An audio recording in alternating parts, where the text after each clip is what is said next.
They think everything should be good. All right, welcome everybody to episode 98. Right? Come on, dude. Well, who just goes right Just into kidding. it like that? Me every time ever. No way. Oh my god! No way! Oh my god!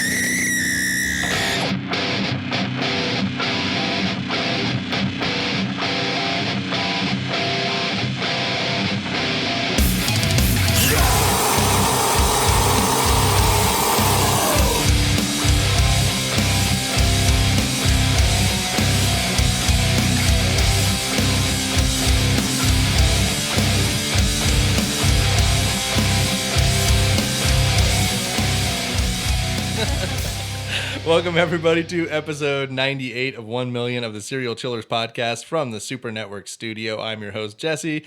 I am here with Hella Greg in the Super Network bunker, 66.6 feet directly below us. If he's not dying, let me ask him, how goes it? Hella Greg. I'm alive.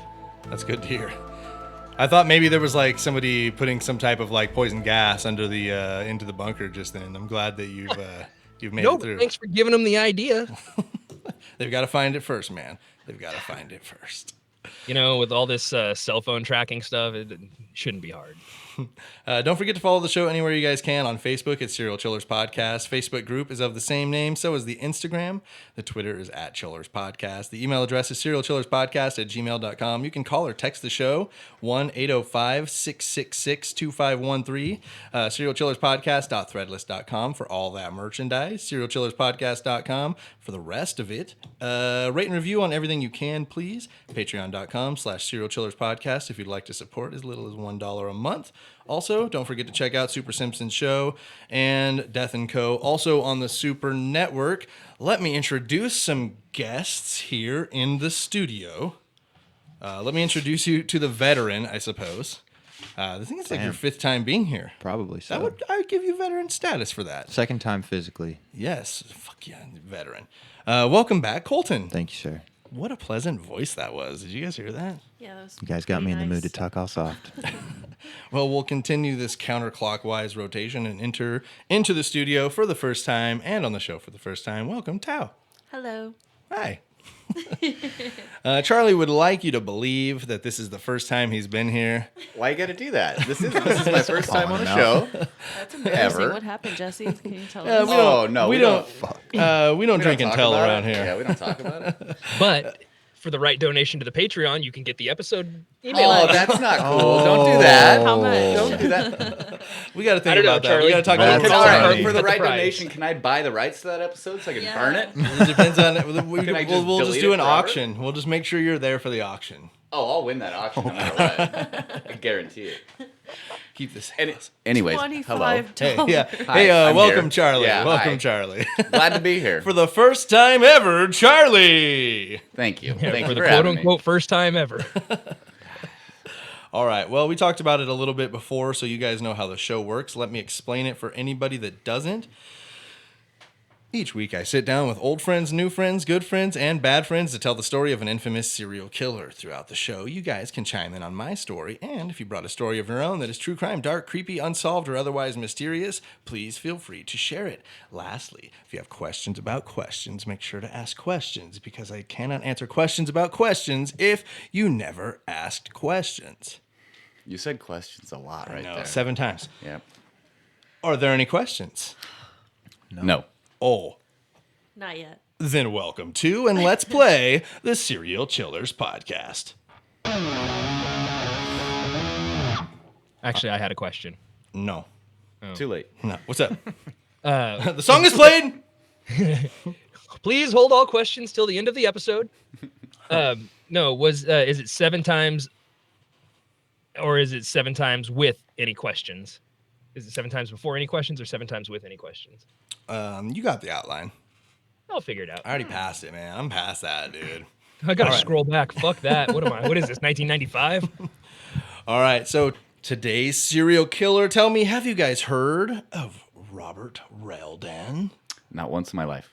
No. Never. Never heard of him. Never, Ooh, ever. It's interesting.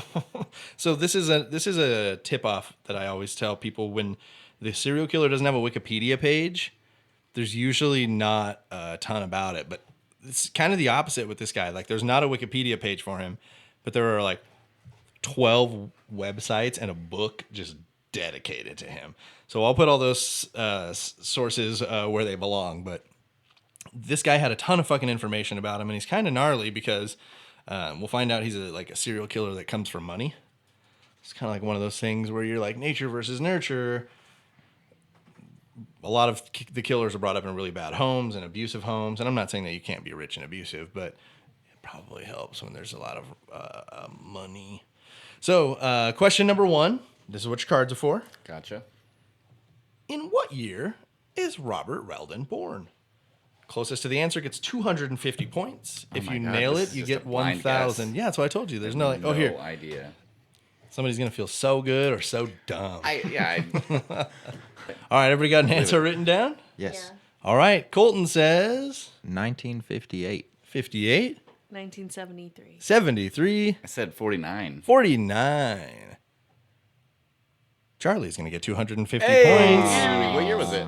June 2nd, 1940. Robert Reldan, born in Brooklyn, New York, Okay. as Robert Nadler to William and Marie Nadler. I'll take Robert later would change his last name to Reldan. So 250 points to Charlie. There's like 17 questions, I think. So What kind of name is Reldan? What is that? you'll see that he also tries to change it once more. I'm not going to spoil it. When it gets there, it'll be it'll be an enjoyable It's a talking chuckle point for later. you. But he definitely does try to change it once more. Okay. Okay, so in 1943, he's 3 years old, and his sister is born. So he's one of 2 children. In 1951, his family moves to New York to Fort Lee, New Jersey. At this time, his parents are owners of a restaurant in New York and living in New Jersey. Since this is the case, Robert is getting a lot of not getting a lot of supervision and does pretty much whatever he likes. But he's not. He's like doing normal shithead kid stuff. He's not like killing things and blowing things up. He's just kind of like a little mischievous as a Just acting 11-year-old. Not even that much. He's not like. He was doing the shit that we were doing at 11, like So, like, 100%. Like, I was gonna say he's 11. He just doesn't have anybody telling him not to do the dumb shit. yeah, he just didn't have anybody like telling him to, hey, fucking cut it out. Come on, like, you gotta cut it out. Gotcha. He didn't have that initially. Even when his parents were able to be home, he wasn't really at the top of the priority list. They loved him and they tried to take care of him, but his sister suffered from polio, so obviously she required lots of attention as priority, well. yep. Yep. He felt lost and neglected at times, he claimed, resented her. which is why he would spend a lot of time with his aunt Lillian Booth. Lillian was initially in her life an aspiring actress, but at some point meets the son of a wealthy investor and business owner while working at her sister's, Robert's mother's, restaurant in New York. Question number 2. His Aunt Lillian is going to marry this man with a fortune from his father. Oh, sorry, this is Robert Reldan, guys. I should give you the photo. Okay. Looks like a normal dude. Reldan. Okay. Marries a man with a fortune. What company did his father invest in originally that made their family their fortune? Was it U.S. Steel, IBM, 3M, or Caterpillar? This is 1951-ish. 50s, huh? It would not be steel. Fun fact, these are all Fortune 500 companies from the 1950s. I researched my questions too, Charlie.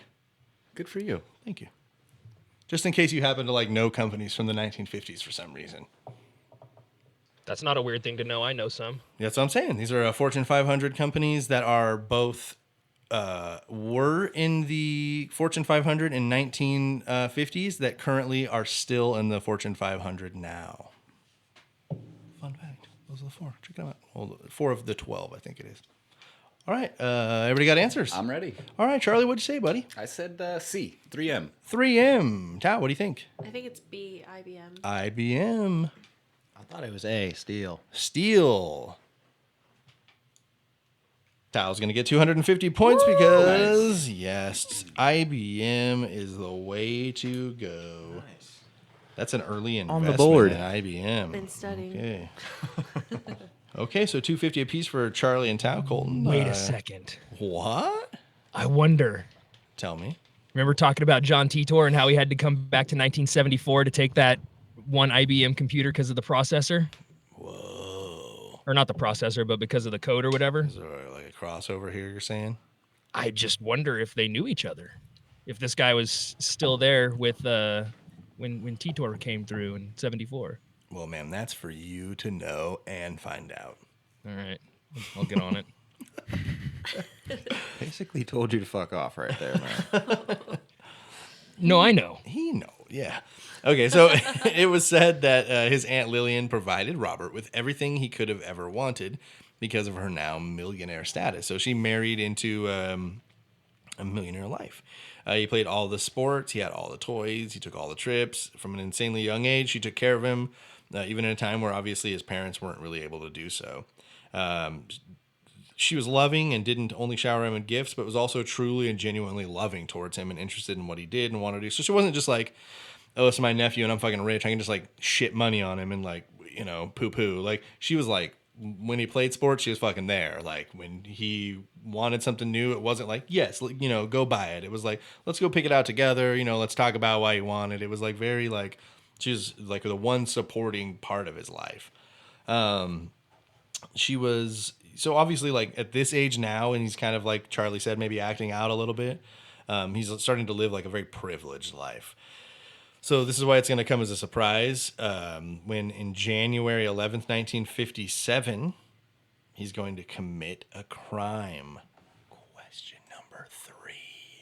What crime? Is it going to be A, assault and robbery, B, breaking and entering, C, grand theft auto, or D, straight to it, 17 years old, murder? Did you say it Couldn't was be his first murder crime? right off the bat? This is like his No way. first. This is like his. I mean, I can't say for sure it's his first crime. This is definitely the first crime he's going to be caught for.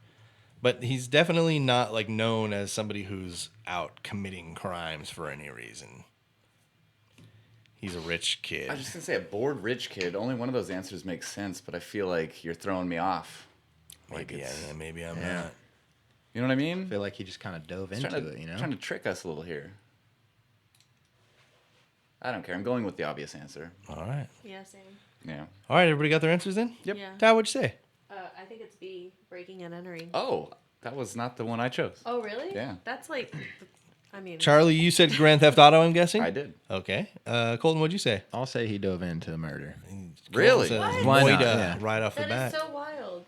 I mean, he's kind of a creepy dude. Like, what, And it makes what do sense, kids he's do when they're 17. bored? He's 17. It'll get expunged when he turns 18. Maybe, hopefully. Okay, so you guys chose B, C, and D. The answer? A, assault and robbery. Are you What? shitting No points for anybody. So, But he's He's out there rich. robbing somebody? so Did not yeah, see that he, coming. at 17 years old, remember he lives in New Jersey, and like a lot of times he's with his aunt in like upstate, like doing very rich kid things. And he traveled into New York and essentially mugged somebody. He grabbed a woman by the throat, stole her purse outside of her New York apartment. On March 27th, 1957, before Judge Joseph Sherman of Manhattan's General Sessions Court, Reldan pleads guilty to assault and robbery. Reldan is classified as a juvenile delinquent and placed on indefinite probation. There you go. Greg was right. He's a minor. I don't know if it would have been the same if he was murdering someone, though. Between the 9th and 12th of October 1957, this is about 7 months later.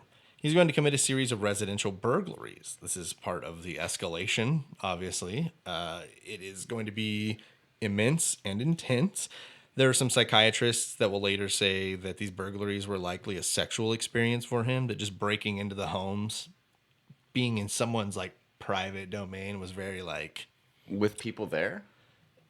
Or not, either way, yeah. To him, it didn't matter. Like just being in that area that wasn't his, that was someone else's, was like was a major turn on for him. Weird. Okay. Yeah. So but that's what serial killers do. It's like an escalation thing. So he's like assaulting. Now he's like going into homes, and it's like he's correlating. Just breaking into homes with a rock hard boner going through the door. But he's like, I mean, think about that like Pavlovian response. Like he's just like, oh, crime and like.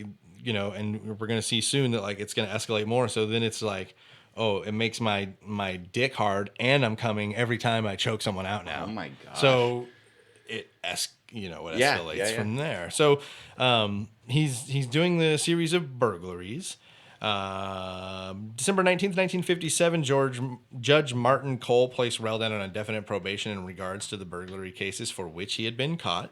Psychiatric examinations at Menlo State Psychiatric Hospital were mandate of his probation. January 13th, 1957, and through January 17th of 1958, so a little over a year, psychiatrists determined that Reldan displayed a narcissistic character Psychiatrists determined that Reldan displayed a narcissistic character disorder and had strong repressed hostility towards women. So he spent about a year there. They observed what they saw, and it was that he's a narcissist and he doesn't like women. So Wasn't the only positive influence in his life a woman? yeah, and later we'll see some shit too that kind of will make you be like, what? And it doesn't make sense at all. Yeah, see, sometimes these serial killers have a screw loose. Is that how that works? Like, it doesn't always have to make sense. Sometimes these guys are just fucking assholes. That's what it sounds Fuckface, like. asshole, sons of bitches. That's, No, wait, I take that back. They are men of God. yeah. You're just replacing. I mean, you're not wrong. Replacing Casey. In 1958, I was trying to be that guy from YouTube. In 1958, Reldan graduates high school at Fort Lee, New Jersey. He's a 17-year-old graduate. July 17th, he's arrested in Closter, New Jersey for stealing 5 cars. So if you guys didn't catch that, that's about a month after he graduated high school. It's like, wait, oh, you the one that stole these 5 cars, you little fuck ass? July 17th, he's arrested in Closter for stealing the 5 cars. August 1st, he's taken to New Jersey State Hospital for observation. The psychiatrist diagnosed Reldan with sociopathic personality disturbance and antisocial reaction.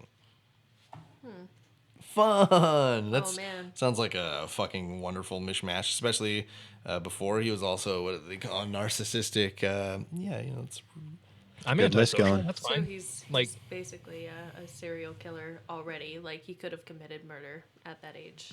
probably. Sounds like he just needs to get himself a bunker. December 24th, Christmas Eve, 1958, he's released from the state hospital into his parents' custody. And on January 15th, he is found guilty of the auto theft and sentenced to indefinite probation for it. So this is another recurring thing with a lot of serial killers that we see too, is that like they'll commit a crime and they'll get sentenced to whatever, 5 years, and they'll be like, he got out in 1.5 months later. And they'll do it again, and it'll just happen like that over and over. And I'm not saying the justice system always fails, but it seems like in the case of a lot of these serial killers who are allowed to thrive, at least initially, they were able to seem non-threatening enough to, get through the system pretty quickly. He's not absolved from that. March 24th. What? Well, I was going to say, where the justice system fails, the prison system's usually right there to pick up the slack, and because that's a functioning system. It's definitely focused on rehabilitation. March 24th, 1959. Because the auto theft was parole violation, Reldan is given a 3-year sentence to Great Meadows Reformatory in New York. In January of 1962, he's released from Great Meadows on parole. So he did about the 3 years. This time he actually kind of has to stick through it. February 25th of 1962, he sexually assaults a 14-year-old girl during a home invasion robbery in Fort Lee, New Jersey. Fantastic. So it's just that one step up. So for him, he's like, well, it makes me hard to go in there. It makes me hard. And then also, here's a 14-year-old girl, which, like, I'm not above that. So, I'm Robert Reldan. This is what I fucking do now. And this is what he does now. So he does that, and let's see, when is this? The same year, but later, he leaves New Jersey and travels to Connecticut before finally moving to Florida. On November 30th, he is arrested in Miami Beach, Florida. Question number 4. For what was he arrested? Was it robbery, assault, impersonating an officer, or burglary?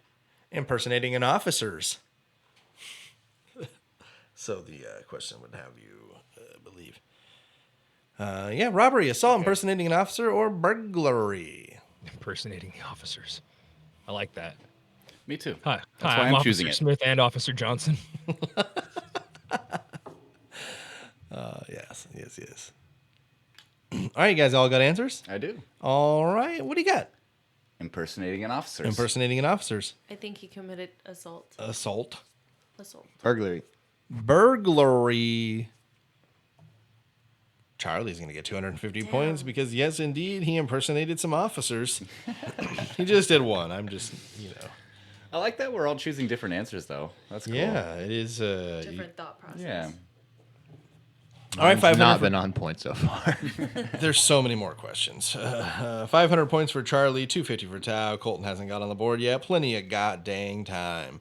He is in the Dade County authorities allowed Roldan to a plea bargain, and his final sentence was a 90-day suspended jail sentence for impersonating the officers.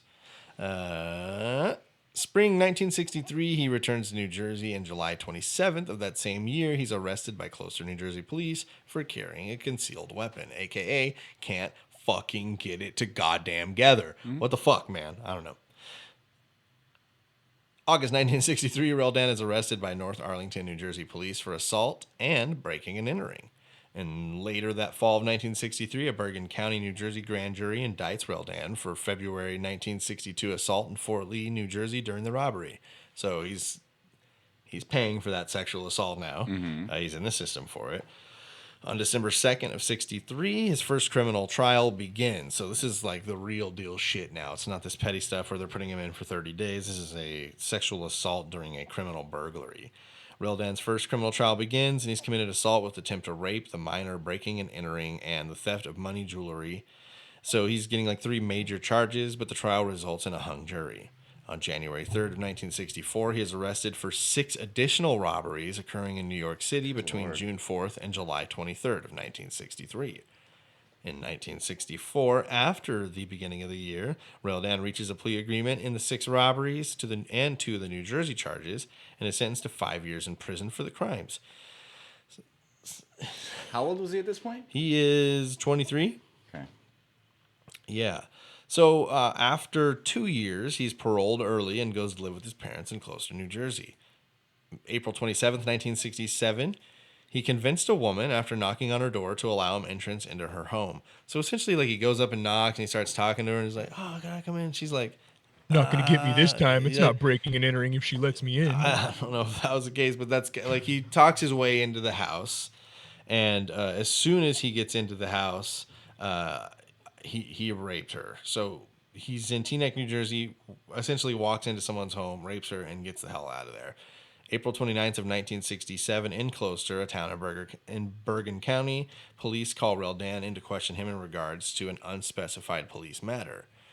The woman who he had raped identified Reldan as her attacker, and he is arrested and accused of the rape. On June 2nd, 1967, Bergen County grand jury indicts him for the rape as she picked him out in a lineup of 6 other parolees in the area. On July 13th, his trial is going to begin, and 4 days later, the case is going to result in a hung jury, and a mistrial was declared. On September 25th, a retrial for the case began, and the trial lasted 3 days and resulted in Reldan's conviction. On October 18th of 1967, because Reldan was convicted of a sex crime, which the case in which he gained entry, the State Diagnostic and Treatment Center in Rahway, New Jersey, had to evaluate him to determine his status as a sexual predator. Results said Reldan, quote, showed a compulsive and manipulative personality. So the 3, like, diagnoses we've heard have all been very negative sounding, I would say. Yeah, None have been like, he's a agree. pretty cool dude, you know? This guy, what's he doing here? They're like, this guy will fucking kill you. Please don't look at him very long. Terrifying. You only get to look at him It's in terrifying. 3-second bursts, then you got to look away. And then look back. Reldan was sentenced to an interdeterminate term not to exceed 30 years, and this for the center of treatment in his repetitive compulsive pattern of sexual behavior. Question number 5. Of his 30-year sentence, how many damn years did he serve? 30-year sentence. How long can... It's probably something ridiculous. All right, I'm going to guess 10. Did everybody else write their answer? Sorry. It's okay. Charlie's locked and loaded. You guys know where he's at for this. He's fired up. I am. I'm on fire right now. You're just giving your opponents clues. You know what you win here tonight? You fucked up I now. win a card? I think last time you gave me a card or something. I don't know what happened there, man. Oh, yeah, there was no last time. I keep forgetting. Sorry. That never happened. You just Fucking put it out there, didn't you? All right, Kolten, what'd you say? 3. 3 years. Tao, what'd you say? That's a bold I think guess. he served 5. 5. And Charlie said 10. That's a 10. Someone's got 1,000 points on this. Who's it gonna be? He did not serve 10 years. Oh my god. He did serve 3, though. Are you? Oh. 3 of his 3 of 30? years. He spent 10 days over 3 years of his 30-year sentence. That's disgusting. Kolten's going to immediately jump into a lead as he nails the question to give him 1,000 That's why I thought that. I was like, points. guys get away with that shit here all the time. And not only that, but like white guys. Yeah. You know, it just And it's 1970. yeah. And he's rich. Exactly. He's affluent and Rich white guy. March The 16th. real enemy of the state. 1971, William Pendergrass, Robert's friend, is hospitalized for a back surgery. Robert spent much of the day with him in the hospital, but departed mid to late afternoon. At approximately 8 p.m., Roldan entered another victim's car and held her at knife point. She was able to escape and contact authorities. Roldan was apprehended shortly thereafter. March 23rd, 1971, Roldan parole is revoked and he is returned to Rahway prison. You know, because he like jumped in someone's car and held a knife to them. They were like, listen, like who would have thought? we told you that you had to be good. And he's like, oh, that's what you meant. At least he's really good at getting away with it. Yeah, so I got to go back then, or like, good, if we pass on this one, guys, honest mistake, right? So he appears in court for the assault of the woman in the vehicle, and initially he pleads not guilty, but subsequently accepts a plea bargain to plead guilty. And on February 14th, 1972, Judge John E. Bachman accepts proposed plea bargain, and Reldan receives 5 to 7 years to be served in concurrence with the earlier rape that he had committed that he was out on parole for. So they're like, yeah, we're revoking it all, you fuckface. You enjoy prison for a while. August 10th, 1974, Mary Pryor and Lorraine Kelly are reported missing from North Bergen, New Jersey, because, yes, you guys, after about a year and a half, he is already out of prison, and these 2 young women, 17 and 16, How does that are work? now missing. Why is he out after a year and a half? So, like, they gave him parole. Why? Who's giving this guy parole? It's fucking insane. I would assume the parole. A board of the people. Like, if parole you look at board his and- history- Somebody who knows somebody. It's fucking crazy to me too, man. But it Okay. it happens. This is what. But that's kind of what I was saying earlier. Is like, Like whoever's Wasn't really approving looking for a this direct didn't have answer on common that question, sense but if okay. they look at his I'm crime sorry history. to directly answer your hypothetical. Thank you. But Appreciate the apology. Keep Yeah. going. Continue. yeah. Oh, sorry. Thank you, showrunner Charlie. Okay, so these 2 young ladies, Mary Pryor, 17, Lorraine Kelly, 16, reported missing from North Bergen, New Jersey. Question number 6. How long until the women would turn up, dead or alive? You can give me the answer in days. I mean, it could be 365 of them, or 7,000 of them, or 2 of them. Give me how many days until these ladies turn up. Remember, to this point, he's got about a 50% success rate. Half of them are getting away. Did anybody else go to Bon Jovi when he said dead or alive, or was that just me? That was just you. Yep, now that's in my head. Guess I deserve that. Okay, I'm ready. Everybody ready? Yeah. All right, Cole, what'd you say? I'll say 2 days. 2 days. Oh, I also said 2 days. You guys think I'll just give you the answer like that? But I think that they showed up alive. Oh, should have been part of the question. I went much longer than that. It said 3 weeks. 3 weeks. I said, give me the answer in days. Say it. Say how many days that is. How many days is that? I can't math. I don't know how to math. He I know can't you bring can. it today. I know you can. Count it on your fingers. Okay, so Charlie says 21 days. Both Kolten and Thao say 2 days apiece. Kolten and Thao are going to tie and take 250 points each for this because, unfortunately, 4 days later, the bodies of Mary Pryor and Lorraine Kelly are discovered, raped, and smothered near Montal, Virginia. Yikes. So he took them from New Jersey to Virginia as well.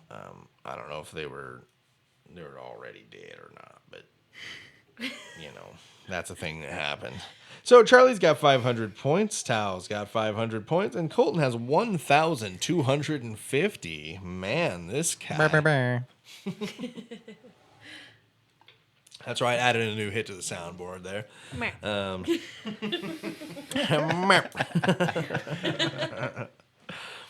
Okay, December 13th, 1974, Doreen Carlucci, who was 14, and Joanne Delardo, who was 15, disappeared from a church youth center in Woodbridge, Virginia.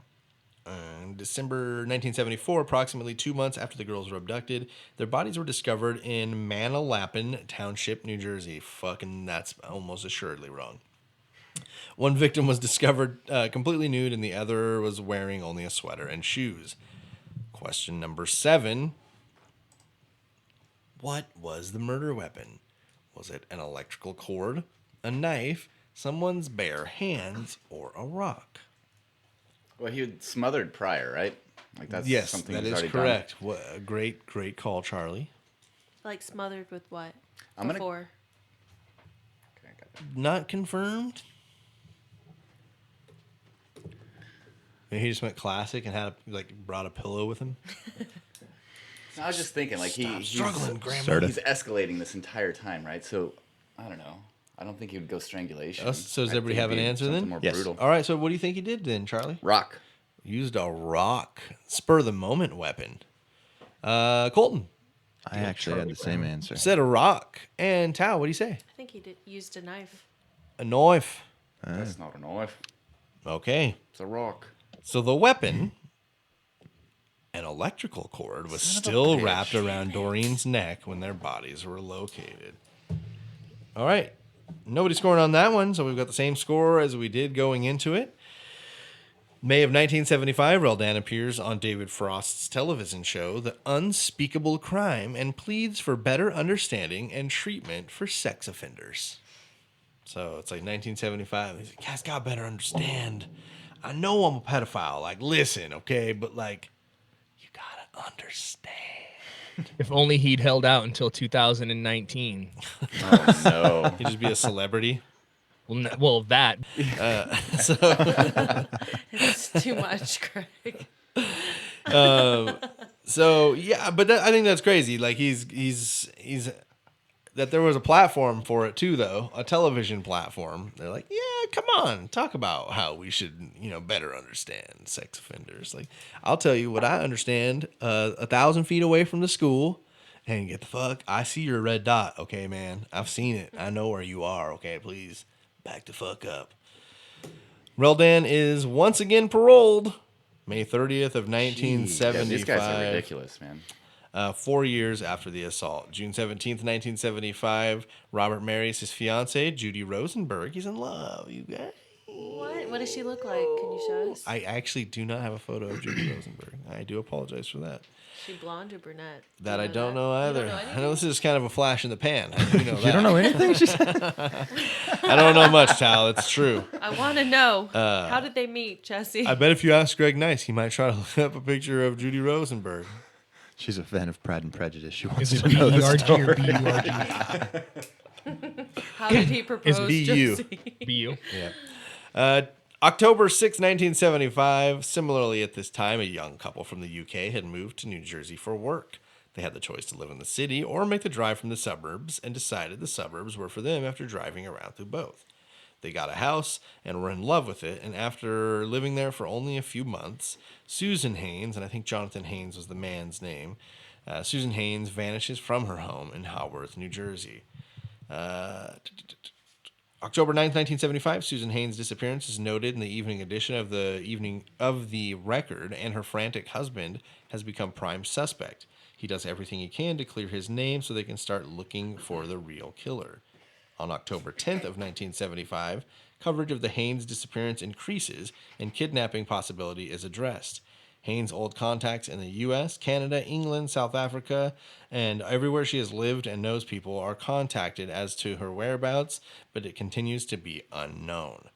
So she's not from this country. She moves here. She's been here several months. They're enjoying it. Things have gone very well. They're in the suburbs. And one day her husband gets home from work and just as normal, and she's not there, and there are no signs of her. So obviously he calls the police, but he's the number one suspect, as is the case most time when someone goes missing. The spouse generally becomes the first suspect. So So this is October 10th of 1975 when he has abducted Susan Haynes. Question number 8. How long will he wait before he abducts or kills again? In days. Okay, I'm ready. Charlie's got it. So how long? What's his cooldown period here? I guess is the question. October 10th is the date of this crime. Are you guys ready? I'm ready. Yeah. Tell us. Oh shit! Sorry. 1 week. 1 week. Charlie, just bending the rules again Bending over the there. rules. Yeah. How many days is that? Don't tell me what to do. I'm gonna say 3 days. 3 days. 1. 1 day. Ooh, that's bold. Tao's gonna get 250 points Booyah. Damn it. because he waited 4 days. Oh. On October 14th, 1975, and abducted another woman named Susan. I don't know if by purpose or by coincidence, but Susan Reeves was 22 and abducted walking from the bus stop near Demarest, New Jersey. Reports of a man in a maroon station wagon reported having following Susan Reeves throughout the neighborhood. Interstate Toll Plaza attendant Eileen Dalton observed strange activity by a male driver around 7:30 p.m. She and another attendant essentially remember him pulling in and like being very like frantic at the toll. Like, come on, take the money, give me the fucking thing. And they heard someone screaming like, "Help! Help!" And they thought like, that's got to be a joke, right? And they didn't really think anything of it until they heard that someone was fucking missing, and they remembered it and they reported it. I Like don't the know. following day. Is that your first thought when you hear somebody screaming help? I guess. Oh, that's a joke. Yeah, I guess. But a few days later, the What the hell is wrong 17th, with people? the attendant tentatively identifies Robert Reldan as the male that she observed after being given 6 mugshots and of recently paroled men. On October 21st of 1975, Reldan asked to come to the police department to be questioned in regards to Steve Reeves and Reldan asked to come to the police department to be questioned in regards to Reeves and Haynes' disappearances. So he knows that he's like being looked at for these. So he calls up and he's like, "What's up, motherfuckers? I'll come down there. What do you need to know?"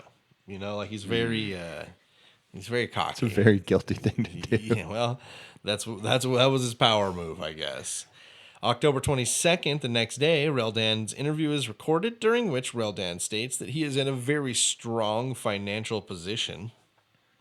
He also provides specific details for many of the days surrounding the days in question, but October 6th was the only day for which he provided an alibi, the day of the Haynes disappearance. He also provided an alibi for October 14th, another day in question.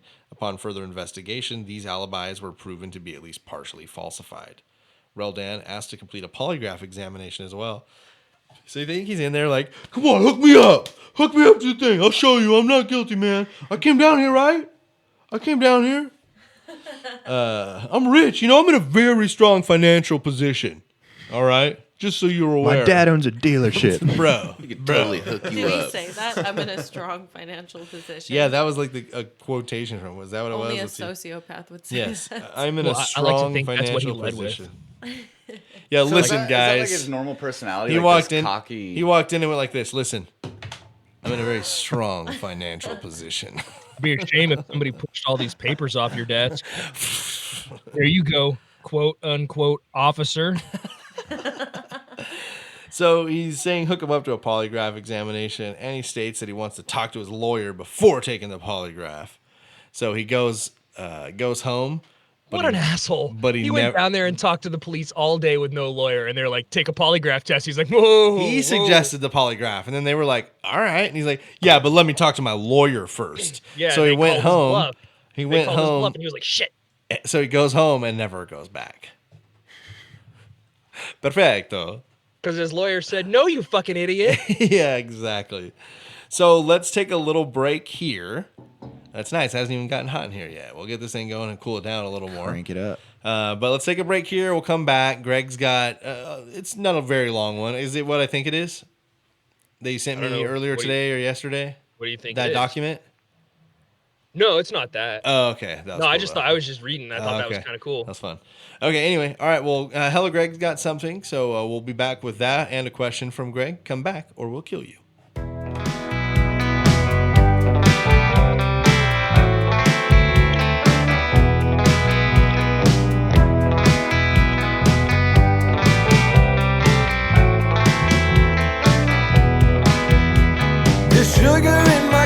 coffee never quite dissolved. I could taste it in the last sip I had that morning.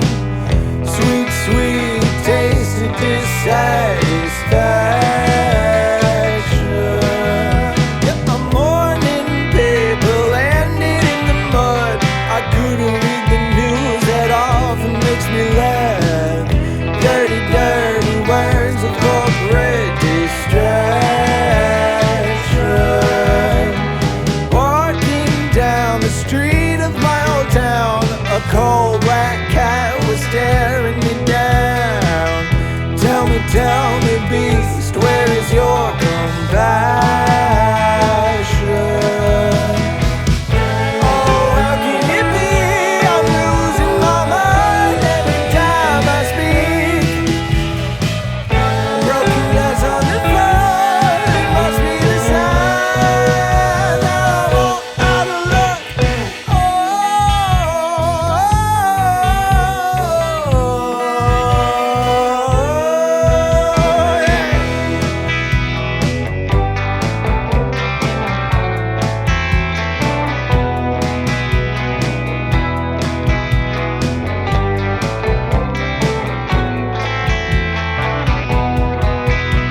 My baby left me, said that I'd be fine. Left me with a bottle and nothing in my pocket.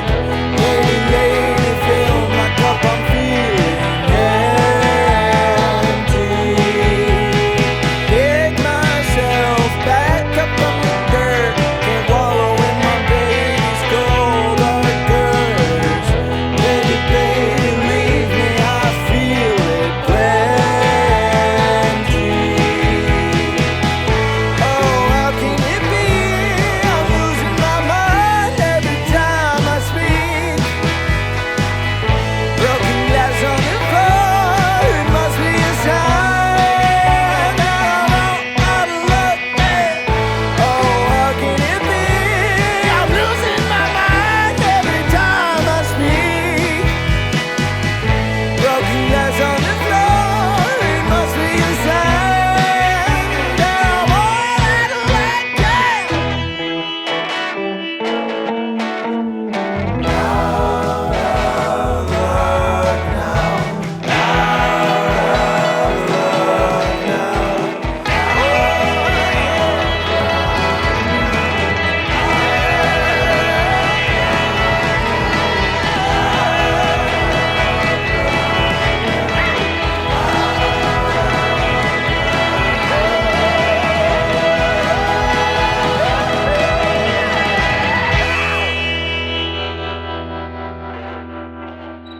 You guys want to talk about murder? Oh, wait, Greg's going to do some shit. All right. Welcome back, everybody, to episode 98 of the Serial Chillers podcast. As we have been doing most of this season, hella Greg has brought us a story and a question. Wild card, bitches! Hella Greg question. Is it at the top? Sure. Sure. I'll give you some time. You do whatever you want. It's yours, man. Yeah. It might take some time. I don't know what episodes of this you've listened to, but recently I've been on a kick with astral projection and remote viewing and the CIA doing remote viewing. And are you guys familiar with what that is? No, please elaborate. No.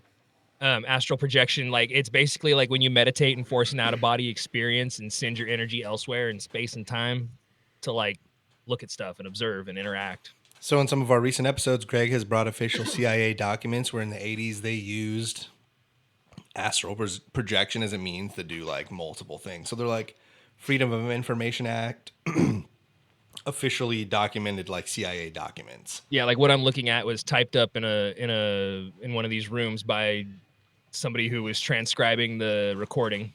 And things will be redacted fairly often, but like they're sure. these have been declassified and are available to Well, you. like this one, it says this is a remote viewing session 4, and then it says edited for security. Like so, and it's not even just blacked out and redacted. It says edited for security, so the person transcribing this didn't even know. There you go. So that's kind of cool. And I mean, it's a program. It was a program that they had called Project Grill Flame, and it officially started in 1981 and it ran through 1984. But I've found transcripts and stuff going back as early as 1979 under the same project header. So who knows? But this is some shit that your government really believed in, because they spent. It's your government too, bro. Well, know. I say your government. I mean, as a person, because the CIA is like, actually, it's not even really our government. That's some extra governmental shit, but that's a different story. They believe in this enough to spend time and devote resources and people to this. So that's what I always try to remind people. This shit is actually real. So the question I have is, I was going to test you guys and see how well you guys can remote view. I drew a shape, and you guys on a piece of paper here in a book, and you guys have to close your eyes and figure out what shape I drew. Look through the book. Can we get some tips? Like what? Yeah, He here's the told book. you, dude. Close your eyes. There's the Is book. that the only? Yeah, so here I'll read a little bit. So now you know what you're up against. Okay. But I'll read you a little bit of this so you can kind of get a feel for how it works. Because basically what they do is, I'm not going to give you the pep talk. That's like a process, and I don't want to do that. But there's a big pep talk that takes place before these guys actually sit down. There's a guy who asks questions, or who takes the information, and then there's a guy who's doing the remote viewing. And the guy doing the remote viewing is not necessarily sedated, but usually relaxed, meditated. That not necessarily hypnotized, but really, really, really relaxed. He's in, And- bro. Yeah, and he basically, like I said, projects himself to either specific coordinates that they've given him, or they'll show him a picture of somebody, and he has to go find that person. And that's kind of how it works, is that once you realize that person and you're out there in the ether, all you see is that person. So you just got to get closer to that person. So it's exactly how Stranger Stranger Things Things. works with Yes, Elle. that's Yeah, it's the premise okay. of Stranger Things, but this shit I really gotcha. happened. Okay. What So Yeah, well, Stranger Things really happened. That's real story. No, it didn't. But you're scaring me. According to the Freedom of Information Act, Tao, kind of a little bit did. So how I saw it in front of a Sam Goody. Yeah, so real. how much of Stranger Things is real according to this document, Greg? well, it doesn't mention Are anything there about monsters? the upside down. Tell me now. It doesn't mention anything about demidogs or the upside down or any gateways or anything like The that. mind The flare. flayer, yeah. Say that Uh, there are no mind flayers. Well, there is a mind flare mentioned, but they don't mention it. They don't call it the mind flare. What do they call it? No, I'm just kidding. Actually, unfortunately, these transcripts are kind of boring because they're mostly just recon missions. Like for the most part, it's like, hey, here's a picture of this guy. Like they in 1980, Iran had a bunch of Americans held hostage, and they used these remote viewers to see the hostages and find so like these guys are remote viewing, and they're seeing these hostages sitting on the ground, and then they're supposed to take note of their environment, and they're looking around at the walls, and then they walk outside, and they move outside, and then they look at the front of the building, and then they're able to give a description of the area. They're like laying out the blueprint for the team that's going to go in. Mm-hmm. So yeah, for the people that are actually on the ground, for the boots on ground looking for the hostages, they're like, okay, it's this building here. The address is, if they can see an address. But a lot of times what happens is, because they're not really looking at this, that they're just kind of out there in the ether looking at the image of this in the ether, they get what's called overlays. So like there was one guy who saw a big monolith, and he said he was getting overlays of the Washington Monument because he didn't know what the monolith was. He couldn't make sense of it. So his brain But- just connected it to something familiar. Right. So his Yeah. brain grabbed the closest thing that it could to what this monolith was, and it was what that was the Washington Monument. But the Washington Monument didn't fit in that time and place and space. So it obviously wasn't the Washington Monument, but that's what his mind projected. So basically, like I said, they show him coordinates, or they'll show him a picture, or they'll show him, give him some information to go off of. And then they have to project themselves there and, go through stuff. So here's your image. Here's my book. You can see there's a little green strap right there that's holding the page open. Focus on the book, guys. Yeah, there's a pin in there on the right page. So if you just grab it and open it, it'll say it right there. So yeah, Do you want him to draw the shape, or do you just want him to tell you what shape is in the book? Either way, Wait, whatever you feel comfortable with. Because at the end of these remote viewing sessions, they actually ask the viewers to draw what they saw. So they have these like sketches of what these people were looking at, and in as much detail as possible. So, Greg, is it a shape or like a graphic element, like a tree or? No, it's a shape, Okay. So Greg is asking you guys to astral project to his and bunker, it's nothing like 66.6 crazy. feet directly below us. Go into the notebook and tell Yeah, him. here I'll set it up. I'll set it up on the desk Or so you draw. can reach it. There we go. And There, it's on the desk next to me. By my nachos. And I'll read you a little bit of this while you guys do that. have a nacho while you're there. Don't. No, seriously, I'll fuck you up. I'm gonna do it. That's not helping. This isn't helping. So this is a remote viewing session for Edited for Security. For the past few minutes, you've been looking at a photo of an individual. I want you to relax and concentrate. Tell me what about that individual. Describe where he's located. Relax and concentrate. And then there's a 9-minute pause.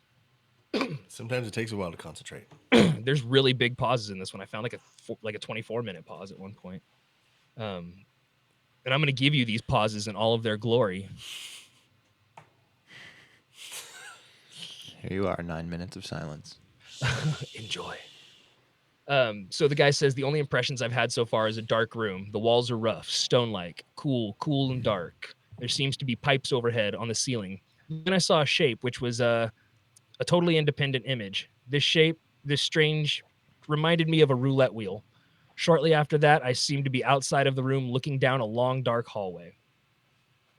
So the interpreter says, walk down the hallway now. Walk down the hallway and tell me what you see. And there's a 12-minute pause. And he says, I'm not sure if I see it or have a sense that I'm perceiving. There's many rooms. I'm not sure whether this is analytical overlay or whatever. It seems like some sort of jail setup. Very thick, rough walls separating these rooms, room after room. Very dark, very uncomfortable. Then they ask if there's people in the rooms. He said he saw a person.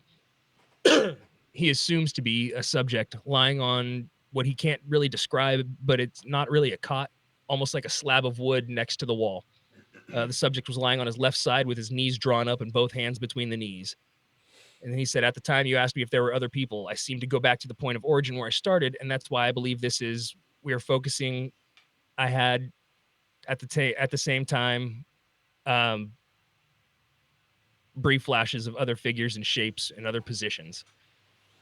And that's actually how he says it. Like a lot of these guys, they're not asked for like actual input. They're not asked for like, what color is this? What's this? What's that? What they're asked for is like raw data. So I'm sorry, they are asked for colors and stuff, but they're asked for raw data, and they're asked for the feeling that they get. So my favorite one of these is when in 1984, the CIA sent a dude to Mars, and he astral projected to Mars, and he did it in 1 million years BC. And he was like, everything's yellow, like okra, because that's the only thing he could describe, or that's the only thing he could compare that color to.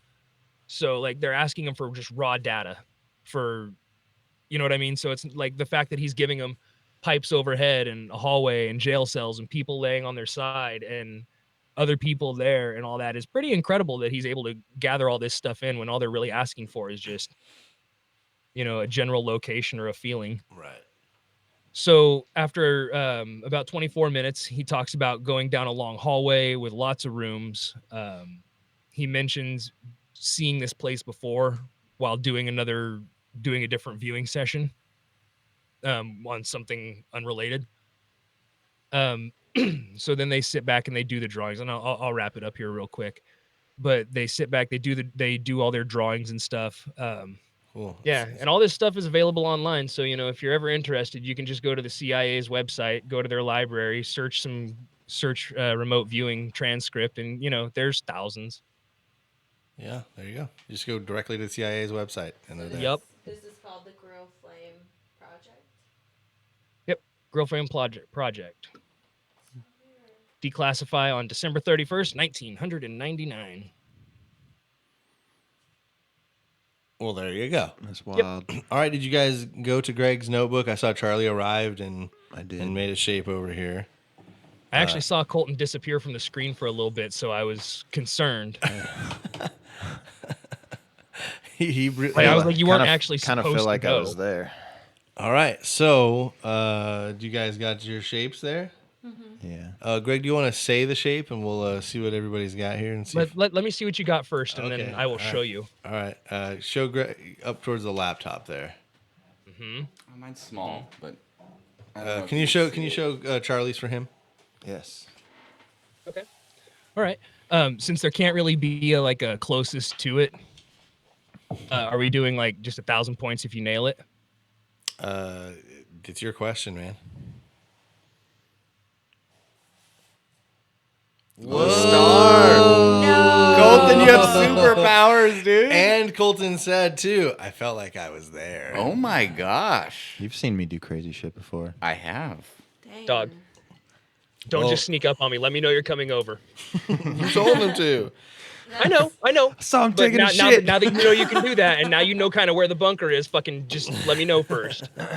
Well, Kolten takes a pretty commanding lead with nailing impressive, that. man. He That went was to cool. the bunker, That was really fucking impressive. went Thank to you. the notebook, and it's not like when you think of shape, I'm kind of with you guys. Like I would have like probably drawn a square or a triangle for sure. I looked And over it I wasn't thought it even was a like weed. the single line star. Yeah, He did the yeah. outline star. Yeah. You no. freak. Fucking weirdo, man. That was All right. weird. All right, very good. Kolten has 2,250. Tao has 750. Charlie has 500 points. Charlie's going down. I know. It One started more off so question. How are well. the nachos? Did you have a nacho while you were there? Cheese makes me gassy. Too much cheese. Okay. Too much cheese. So I guess let's move from the CIA library all the way to Robert Reldan and the rest of his story. If you guys really want to, Back to this. Let's do dirtbag. it. yes, talk about did. So if you guys remember his last kind of moments here, he's agreed to a polygraph and then was like, "Yeah, but let me get my lawyer," and then never returned. So that was on October 22nd of 1975. 5 days later, the body of Susan Haynes is found in Rockland County, New York, and she was found to have been strangled. The following day, the body of Susan Reeve was found in Tallman State Park in New York, and she had been strangled and there were signs of rape. On October 30th of 1975, Roldan tried to break into a home in Norwood, New Jersey, but is unsuccessful. So remember, he's free now. He's like suspected of these murders of these women, and they've just found the bodies of these women, but he's still like burglarizing or attempted burglarizing homes. On Halloween, he does burglarize a home in Closter, New Jersey. So this is like where his family's at. So this is why we keep hearing the name of this town. It's real nice and easy. He doesn't have to go anywhere.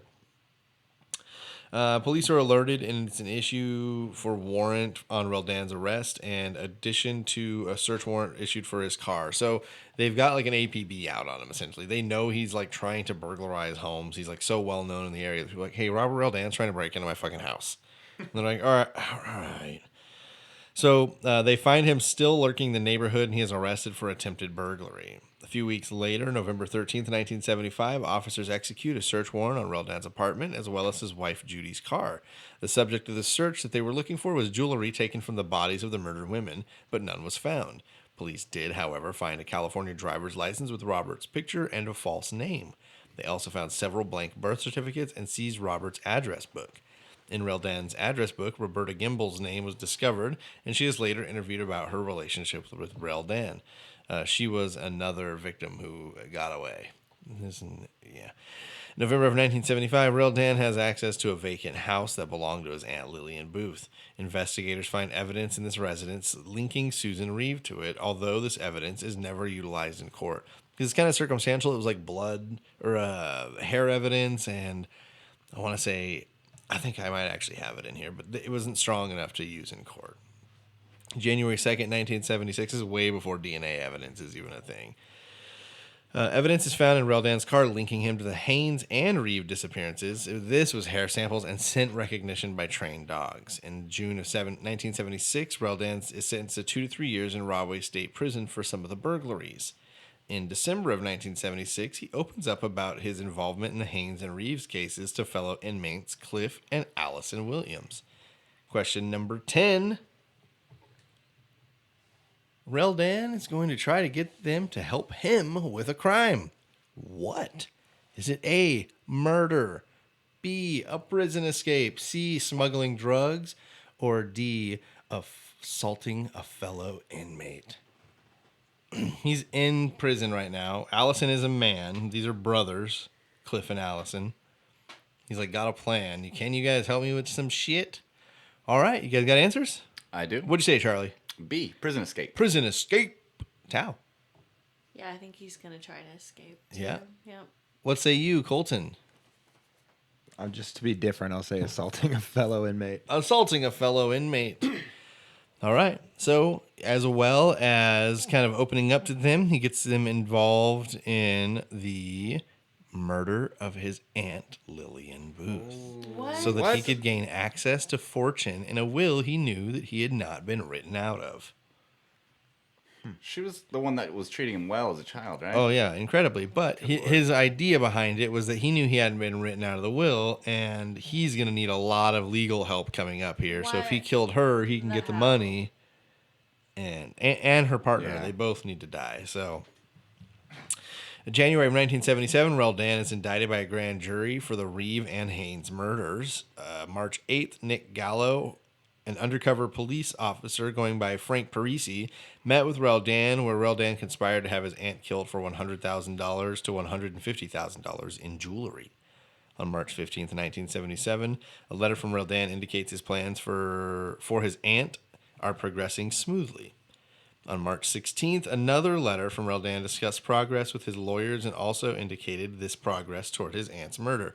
So he's like writing out letters to people like, oh, it's getting close. Like you know how I'm going to murder my aunt? Like it's going well, dude. Trust me. All the pieces are almost in place, and soon it'll be King Me. So on March 18th, authorities tap Judy Reldan's phone, his wife. March 30th, Reldan is served with an arrest warrant for conspiring to murder his aunt and her companion, Misha Dabbit. So he's already in jail, but they rearrest him for an additional separate crime. April 8th, 1977, Reldan attorneys are going to withdraw from the case. They're like, nah, fuck this. Nah. On April 11th, so they have an undercover cop who's like gone in and been like, oh, you want me to kill your aunt? It's like, yeah, man, I have so much jewelry I can give you for it. You just, So April 14th, 1977, the Williams brothers were transferred for their safety to Clinton Correctional Facility in New Jersey, due in part to the fact that Reldan was aware that they were the ones that blew the whistle on his plans. So those two brothers like, yo, you got to get us the fuck out of this prison, dude. He knows that we're the ones that fucking told. So they were like, yeah, you're probably right. This guy's very financially connected. He's financially secure. You have to Yeah. say he's financially strong. That's what it is, yeah. So April 21st, 1977, Reldan receives an He's indictment fiscally fit. on 2 counts of advocating the death of his aunt, 2 counts of advocating the death of her companion, and 1 count of conspiring to kill his aunt Lillian Booth. On January 20th of 1977, he's indicted for felony murders of Haynes and Reeves. So we're just talking like case on case on case here. January 24th, he is transferred to the Trenton State Prison, and then the 22nd of February, the Williams brothers agree to testify regarding Reldan's conspiracy to murder Lillian Booth. April 10th, the jury selection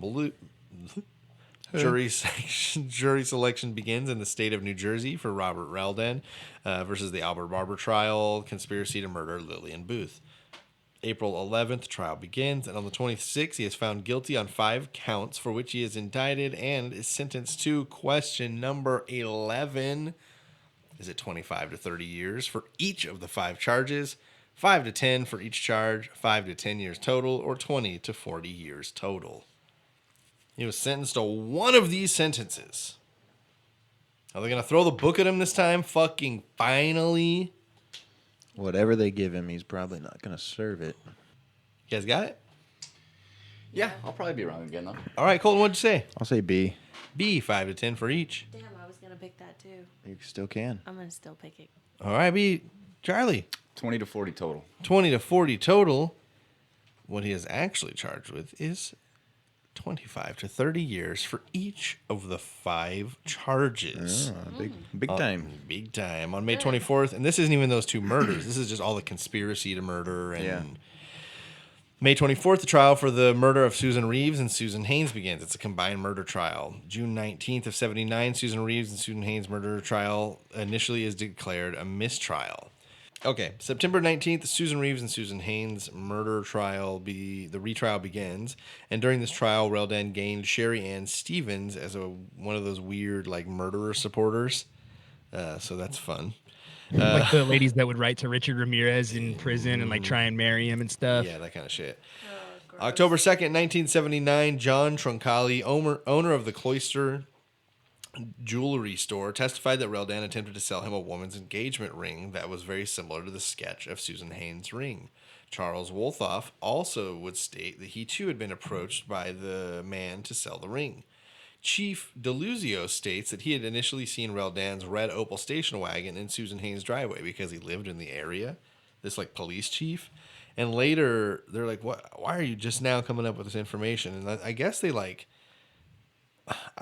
there wasn't a bunch of information about this because I was wondering too why 4 years or whatever it is, I think it's 2.5 years later that he's like, "Oh yeah, I remember seeing it there." So for me, like as somebody who just wants to like make sure there's a fucking serial killer and this is what's happening, I hate shit like this when you hit like a bumper, you're like, "Wait, what?" But apparently there's like some thorough he provided. It said reveals in a letter that was sent. Nope. Extensive testimony stating why he had seen the vehicle and why it had taken him so long to realize its significance. So, like, he essentially had seen it and not realized until much later when all of this evidence came to light. Like, oh, shit. But there a lot of people like, well, he should have fucking known from the very beginning. So, He dumb. yeah, it's one of those things. Either he dumb or it, I don't know. Can I just say Chief DeLuzio sounds like the most New York police chief, New Jersey police chief. Hey, whoa, we're policing over here. Okay, so Chief DeLuzio gave extensive testimony. It's perfect. Stating when he had seen the vehicle, it had taken him so long to realize its significance. On October 9th of 1979, Judge Paul Hout heard testimony from both victims of Reldan's that had managed to evade his killing hands earlier that we had talked about. Their testimony would raise similarities to murders through Reldan's use of chokeholds. So they're pretty much describing what a lot of the ways they believe the victims they found dead, the women who survived, are describing what police believed those women's final moments were like. But these women got away. On October 10th, Judge Paul Hout reveals that there was a letter sent to a juror with an amount promised to them if they made sure Reldan was not convicted. So this juror came forward like, "Yo, I got this fucking letter." And who is it from? We don't know, but all we know is that it's offering an amount of money to make sure that Reldan is not convicted. He's a pretty rich man, though. Am I wrong? He's fiscally fit. So, question number 12: how much was offered in that letter? How much did he say? Like how much? And that was to a juror, right? This is to a juror. Well, what did he offer? Like 150 grand for the murder, or But in jewelry. So he actually brought it forward and he was like, "Hey, This dude, juror brought to the judge, "Yo, I got this letter, anonymous letter at my hotel room, whatever it was." dude, guilty as fuck." was this a cash offer or more jewelry? So bullshit. it was a cash offer. This is a cash offer. You just give me a dollar amount as to what you think he may have offered to this one juror who came forward. Who knows how many jurors actually got it? Yeah. Wow. I gotta say, fiscally fit is probably my favorite thing. That shit's Definitely fucking be hilarious. a new soundbite for you guys for sure. Fiscally fit. Let me try that again, actually. No. Run it back. I'm glad I was muted the first time you said it because I like obnoxious laugh. Like that. No, like All right, you guys all got answers? Yeah. Yeah. All right, Thao, how much did you think that he offered him? Assuming that he sent it to multiple jurors, I think he offered 150,000 per. person. 150,000 Yeah. per. So about $1 million budget wise. I was gonna say 100,000. 100K. I also said 100,000. Wow. So what I will do here is award both Kolten and Charlie points. because you weren't even close, but you were technically the closest as you tied with 100,000 there. He offered this, at least in this one, $100 along with a letter promising serious? 900 more if Reldan was not coming. $1,000. $1,000. Are you serious? So Didn't see that That's coming. not That's even fucking tempting. funny. That's not even tempting. 250 points That's to insane. He is each not of you. fiscally fit. That's hilarious.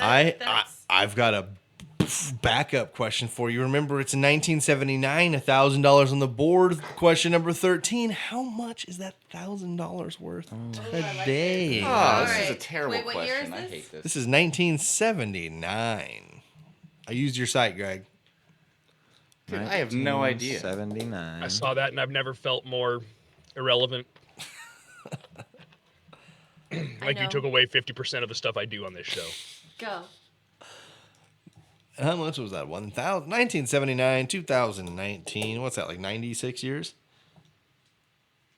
What? What? What? I'm just kidding. It's clearly only like 70. I'll say. Can I do the answer? Does everybody have one written down? Yeah, I have. Yeah. I'm I'll probably just way say off. I know 40,000. $40,000. Oh, see, now I feel terrible about my guess. All right. What's your guess? 4,500. 4,500. Yeah, Tao. that's pretty bad, Charlie. Is that $1,000? Yes. Talk All right. about- Okay. Okay. I told you I have no fucking idea. I think it's 25,000. 25,000. Yeah. In 1979, that $1,000 offer to a juror would amount to approximately $3,528.14, getting In your Charlie face. 250. In your face. We're dumb. Yeah, it was only 1979. Yeah, it It's wasn't not even that like long it was- ago. That's 1879. such a long time ago, Charlie. He's like, that's 5 years ago. All right, so there we go. Charlie has now got 1,000 points. Tao's got 750.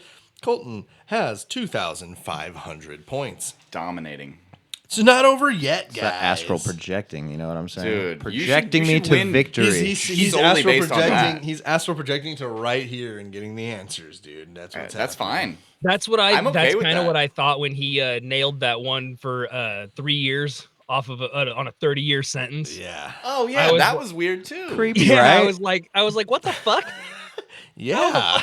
Don't get out of here, both physically You and invited me. astrally. Ew.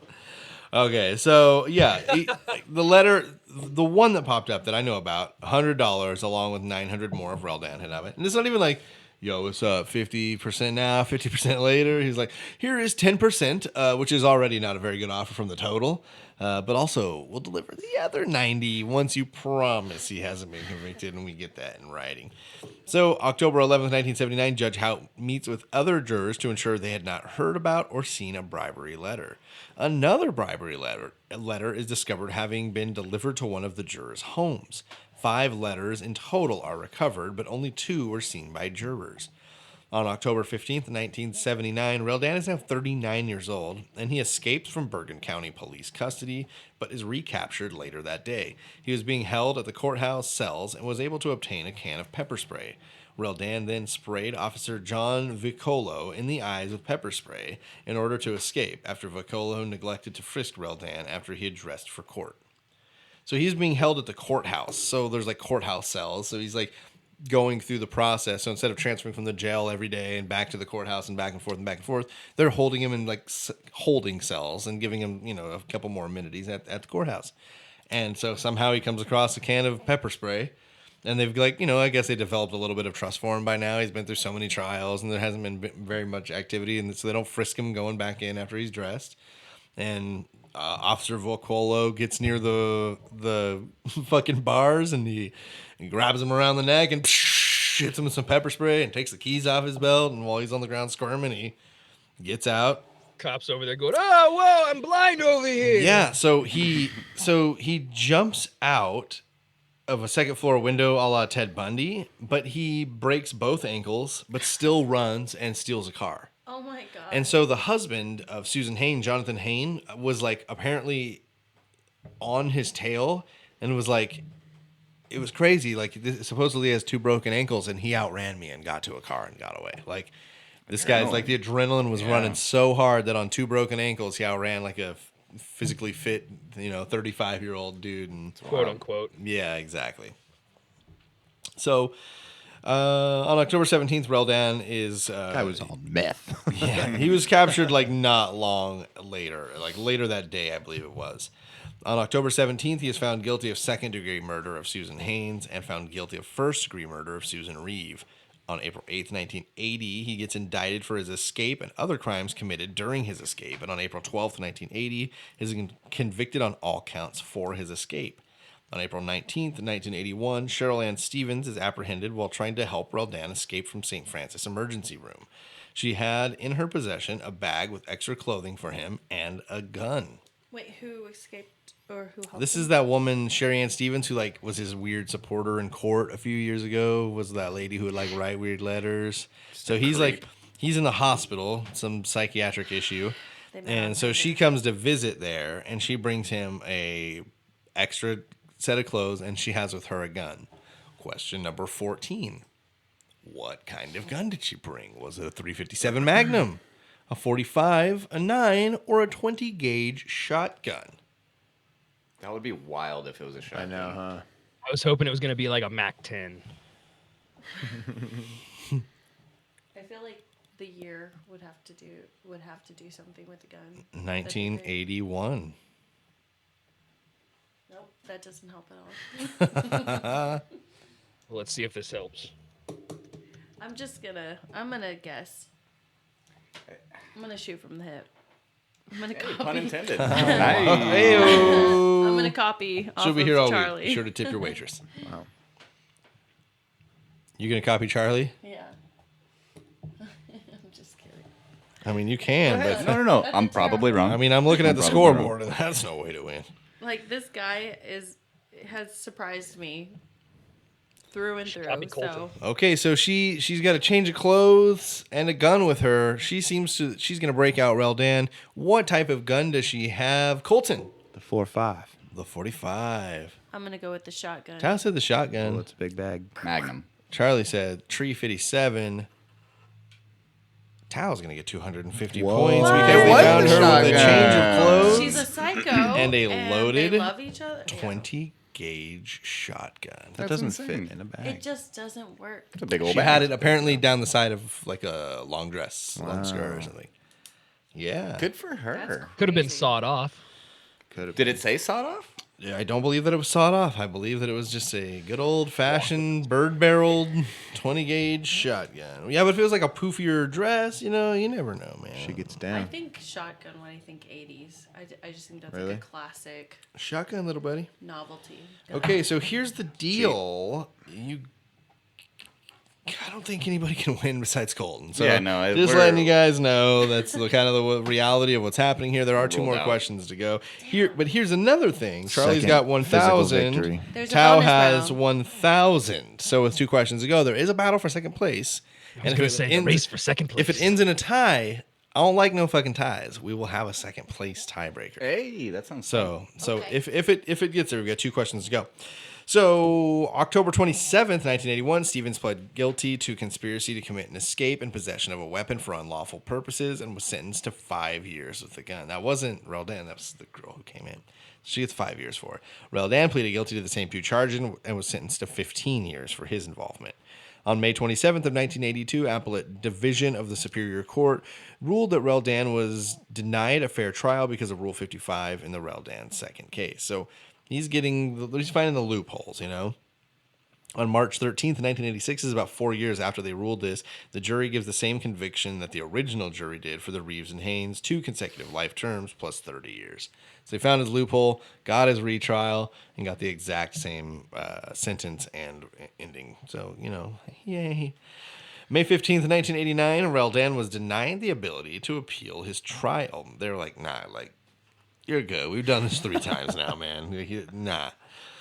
On December 29th, 1993, a court rules that Reldan cannot legally change his name to Howard Byer Jr., which was the name of the prison's warden.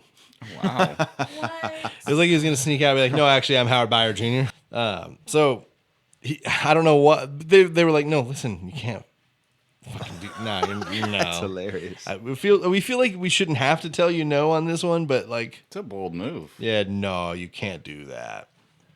So, he tried. Yes, I do agree, bold move, and I think that's like literally what's going through his head. He's like, all right, if that's my name, all right, maybe I can like get a badge with that name on it. Like, no matter even though it's like a prisoner badge, it'll have the name on it though. Like that's gonna get me out of here. Just assumes everybody else is just They'll stupid. He'll just be like, "Oh no, you got the wrong guy. I'm not the wrong. I've been telling you, I'm the wrong guy. Like, look at my ID. I'm the warden. Obviously, my name's on the door."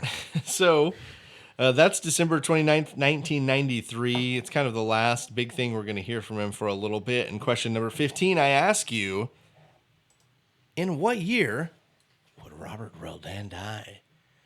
Is it 96, 2000, 04, 08, 12, 16, this year, 19, or is he today still alive?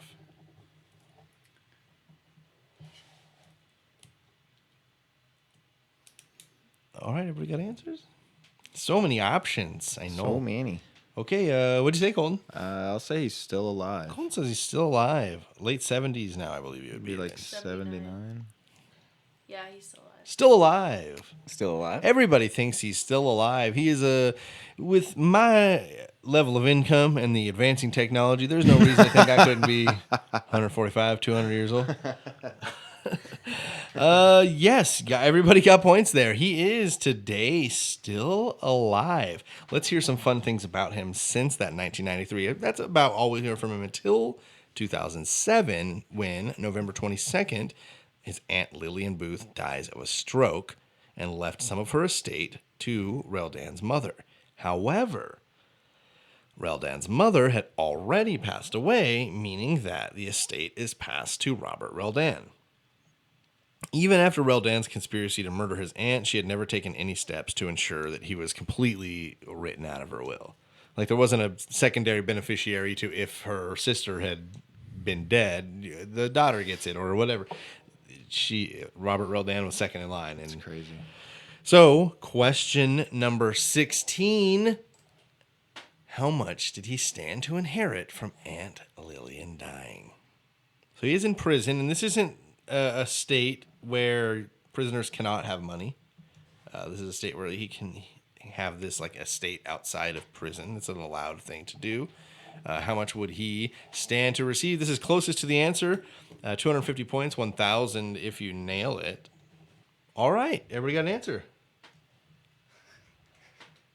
Why are you laughing at my answer, Thao? That's rude.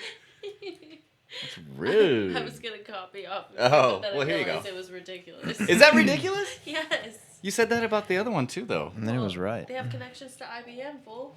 Ooh. But yeah, That's chump God damn it, change. you're right. Okay, All right. I said 4 million. 4 million? 20. 20 million. Shit, I was gonna go way lower than that. Now it sound really dumb. Go for it, Eddie. 15 million. 15 million. What he stood to inherit from the portion. Remember, it wasn't all of her money. Was 250 points to Charlie. Damn it. $8.9 million All right. inheritance. Damn it, Charlie. Right. So Charlie does distance the second place lead over Thao. One more question left, though. You got another. There's one more in there. It's okay. Charlie really needed that one today, you guys. Thank you. I really did. So, whether by accident or purposefully, that's kind of crazy that he wasn't.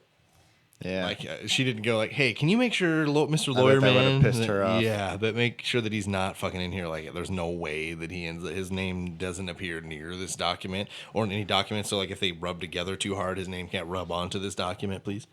This guy's had like such a fortunate life for all the shit that he's done. He's just got Yeah. lucky time after time. Too many times. It's crazy.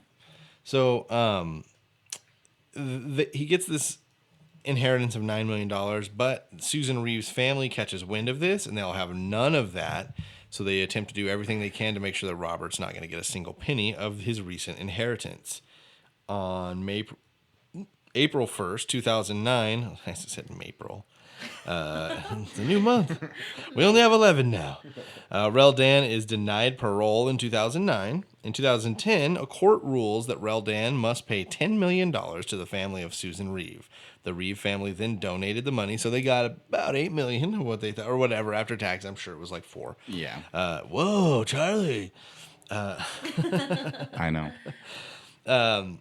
So they take it and they said they don't want to spend his money. So what they did was they formed a yearly scholarship in their daughter's name to Hollins University, where she had attended college. It's nice. Yeah. So every year, the money that they got from the serial killer funds some kid to go to school. So that's kind of the end. 2019, Robert Reldan still fucking doing his thing, hanging out, chilling, all relaxing, all cool. So I have one more little. It's actually an article, but I have a question about it as well, and then we're done, guys. We're gonna get the fuck out of here. Like, we're only at an hour 42, and that was like 10 minutes of shit. This is gonna be a shorter episode. See, I knew it. I knew that shit. That's all right. You're getting towards the end. I'm getting like senioritis. We I'm can like, keep talking. 98, baby. 98, 99 is the next. I'm not even doing 100. Fuck it. Make it a clip show. I told you. Do we I have told you, stories for I'll do years? it. Like 30 seconds. I'll host 100. All right. Let's get it together and make it happen. I'm going to sleep through it. It's just going to be you talking and me going, It's a pretty good snore. That is a good story. I Yeah, believe he. it. okay. So this is the last question. Kolten, you've already won, but what is this story I'm about to do about? Is it a missing hiker found dead, a missing beauty queen, a missing soccer mom, or an entire missing family? For 250 points. Thao, you could tie second place, though, with the correct answer that Charlie does not get. So don't answer what he gets no matter what. Okay. I mean, don't look at his answer, Thao. You got your answer? Yeah. Charlie, you wrote yours down? I did. What do you say, Thao? I think it's entire missing family. An entire missing family. Charlie, what say you? The hiker. The hiker. Kolten. How about a soccer mom? Soccer mom. How about a soccer? You guys are really good at doing this, Show but me you've soccer guessed mom. all of the incorrect answers. This one is about a beauty? missing beauty queen. Yeah. Ugh. Perfect way to end the show. So Charlie gets second place at 1,250 points. Tao's got 1,000. Kolten dominates with 2,500 points. Do you want to take a victory lap before this article or after? I'm going to astral project around this room. Yeah, boy. Okay, so this is called The Missing Beauty Queen. Tammy Lynn Leppert by Emily Thompson. This is from Morbidology. I've been going there pretty hardcore for these articles. She does a really great job.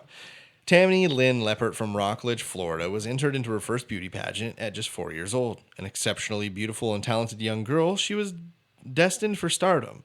Throughout her childhood, she competed in nearly 300 beauty pageants, winning a vast majority of them, including Little Miss Firecracker and Little Miss Talent. Little Miss Firecracker. In a 1975 article by the Orlando Sentinel, she was referred to as Brevard's answer to Shirley Temple. Tammy's mother, Linda Curtis, said that since a young girl, Tammy had been exceptionally hyperactive and that she tried to channel that energy into constructive interests. In addition to the beauty pageants, Tammy was a Girl Scout and enrolled in acrobatic lessons. Curtis was a theatrical and modeling agent, and she owned Galaxy Productions on Merritt Island and directed her daughter in Stardom.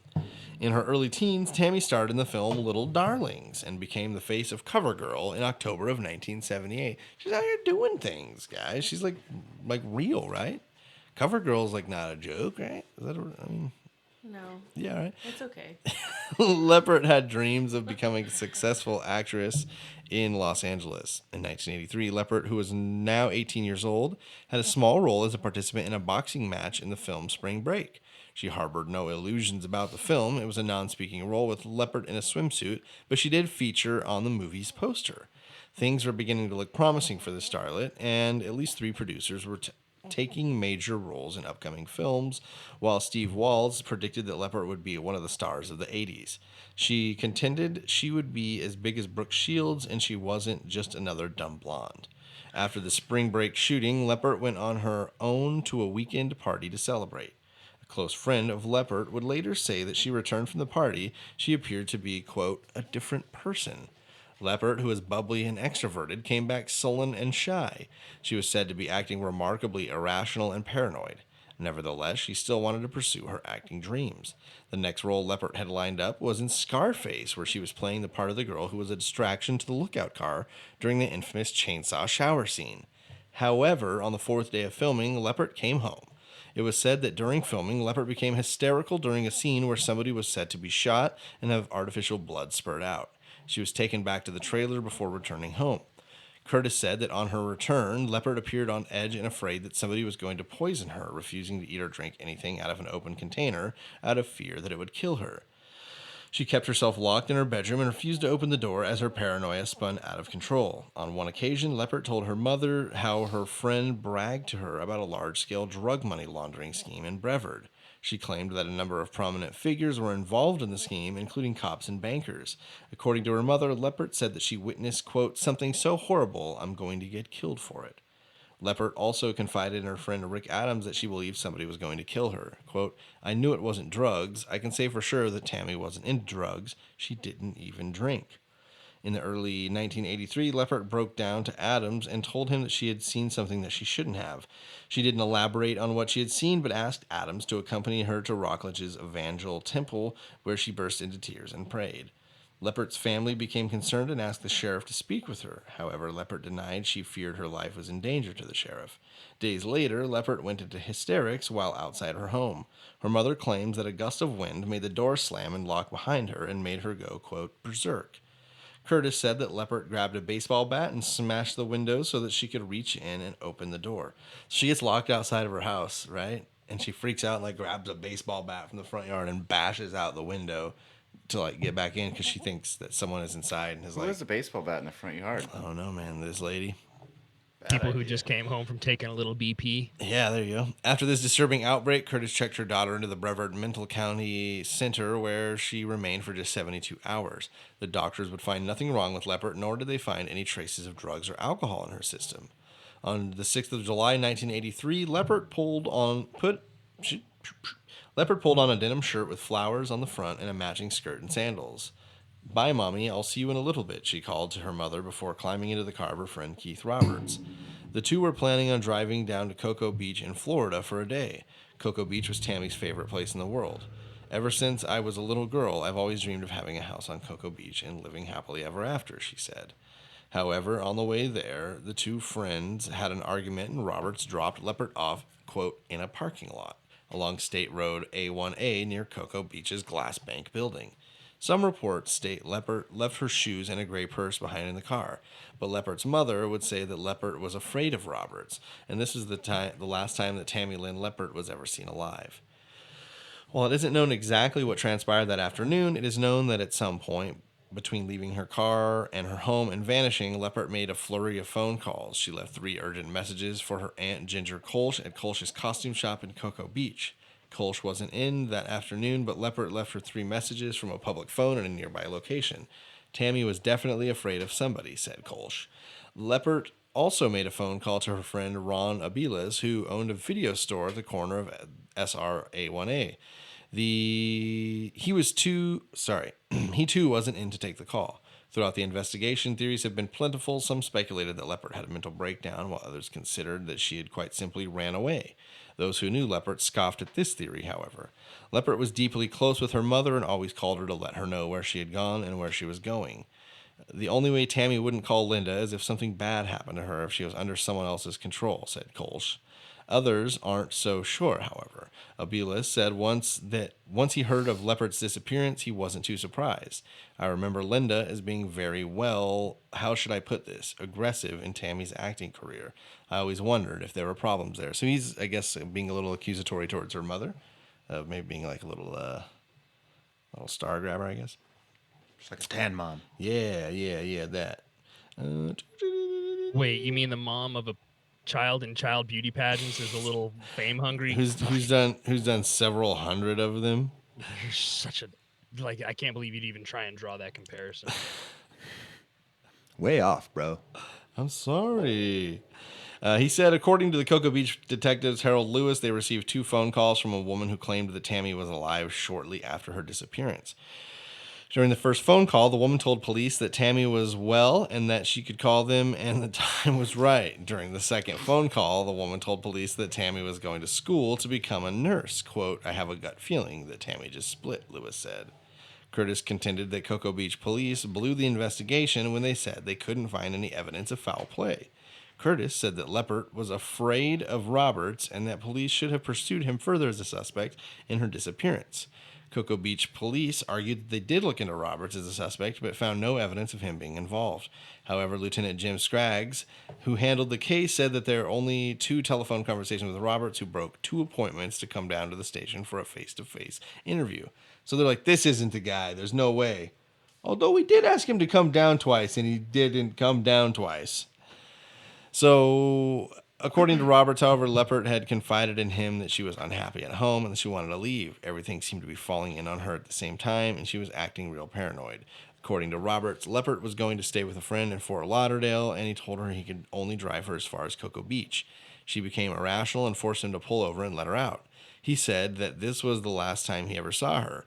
Roberts would also claim that he cooperated fully with the investigation and that he was never called down to the station for a proper interview. Another theory is that Leppert was abducted and murdered by someone else after getting out of Roberts' car. One plausible suspect is a serial killer, Christopher Wilder, who murdered 8 or 9 women in Florida around this time. He lured his victims by promising to photograph them for magazines. However, his first reported murder was in 1984, half a year after Leppert vanished. So, maybe before his time, maybe first victim, maybe nothing to do with it at all. Curtis filed a $1 million wrongful death suit against Wilder's estate, claiming that Wilder met Leppert on the set of Spring Break in Fort Lauderdale. Despite the lawsuit, Curtis would later claim she never actually considered Wilder a likely suspect in her daughter's disappearance, and that she sued his estate in the hopes that it would force him to answer questions about Leppert. Wilder was shot to death during a tussle with a state trooper in the spring of 1984. After his death, Curtis dropped the lawsuit. So, ball don't lie. Crazy. Another suspect was serial killer John Crutchery, who is suspected of killing as many as 30 women, also included in Florida around that time. He committed suicide in prison in 2002. A spokesperson for Brevard County Sheriff Department stated, quote, John Crutchery is not currently a suspect in the disappearance of Tammy Leppert, but if you have any information about the disappearance of Tammy Lynn Leppert, please call 321-868-3251. That is everything I have for you guys this evening. Man. Thank you for coming here. Congratulations again to you, Kolten. Thank you. Is there anything Thanks you guys very would like to much. share? Would you guys like to say a little bit about the wonderful business you have? We have a little bit of listeners and some in your area. So if you guys sure. want to talk about it, use that time for a plug. Yeah, Thao and I have a business called Mindful Murals. We paint murals, like it sounds. Yeah, it's a business focused on just enriching our communities through interactive artwork.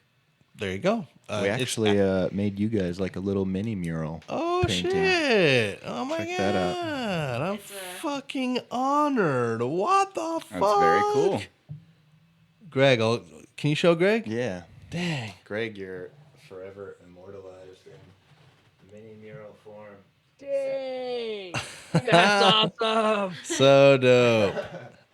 Yeah, so that's for you guys. Thank Thanks you, for having us dude. on. Yeah, I'm going to put it up tonight. But yeah, check us out. Mindful Murals. Yeah, please do that. They do awesome, cool shit, and it is really cool to see like all the kids be all stoked on what you guys do. I struggled drawing the 2 of you, but then I was like, Greg, That's he it. looks like the Unabomber. I got this. Yeah. I can draw him. Charlie, is there anything you'd like to share before we leave? I know it's only your first appearance, so maybe you have a lot to say. No, I just want to thank you for having me on. You Yeah, know, absolutely. I had a good time. Maybe was- maybe you'll invite me back one day. You know what? This was a wonderful experience, and it was an absolute pleasure to have you. I can I imagine appreciate that you'll that. be around before too long. Awesome. All Sounds right. good. Hella Greg, how about you, buddy? Anything you want to throw out there here at the end? Only to Kolten directly, and it's, again, let me know before you just show up. Not a problem. He's a freak. Just had to do it that one time. No, I mean, I invited you in. That's cool. Just, next time, let me know. All right. Well, thank you, Greg. Thank you, Charlie. Thank you, Thao. Thank you, Kolten. And thank you, everybody, for listening to episode 98 of the Serial Chillers podcast. Remember, don't talk to strangers. Girls, don't Seriously, go running at night. Seriously, like, stop it. I'm a little freaked out. How'd you do that? I'm just gonna talk about it.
This has been another presentation from Super Network.